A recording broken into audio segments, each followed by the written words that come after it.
Нэмэн өртөг шингэсэн бүтээгдэхүүн үйлдвэрлэлтийг нэмэгдүүлэх, хөгжүүлэхэд дэмжлэг үзүүлэх зорилгоор Монгол Улсын ерөнхийлөгч хүрэлцэх цагаан алт үндэсний хөдөлгөөнийг санаачлан албан ёсоор эхлүүлсэн мэлээ.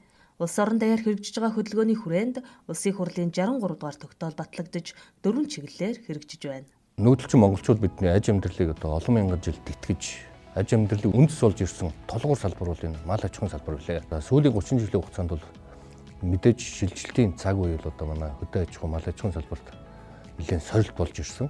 Тийм учраас Монгол Улсын ерөнхийлөгч улс төрийн манлайл гаргаж цагаан алт нэртэй үндэсний хөдөлгөөнийг улс орон даяар хэрэгжүүлж эхлэв байна.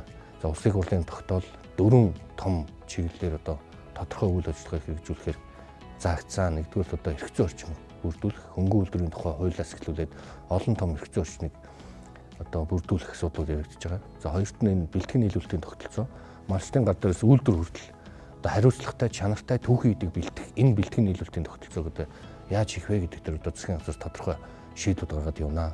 За гуравт нь бол мэдээж энэ зах зээлийн асуудал, борлуулалтын асуудал, манайх энэ малын түүхий эдээ амжилттай экспорт чадах вэ? Ямар худалдааны хэлэлцээрүүд аль оронтой ямар гэрээ хэлцлэх вэ гэдэг дээр бид нар онцгой анхаарах хэрэгтэй болж байгаа маа. Тэгээд дөрөвт асуудал бол энэ хүний нөөц. Энэ том 4 чиглэлээр 4 жилийн хугацаанд тодорхой бас арга хэмжээнд засгийн газраас хэрэгжүүлж ийм томоохон зөвлөлтийг төвшүүлээд явж байгаа маа. Монгол Улс хөдөө аж ахуйн орон хэдий ч эдийн засаг уул уурхаагаас хэд хамааралтай байдлаас алж олон тулгуурт болгоход цагаан алт үндэсний хөдөлгөөний ач холбогдол их юм а.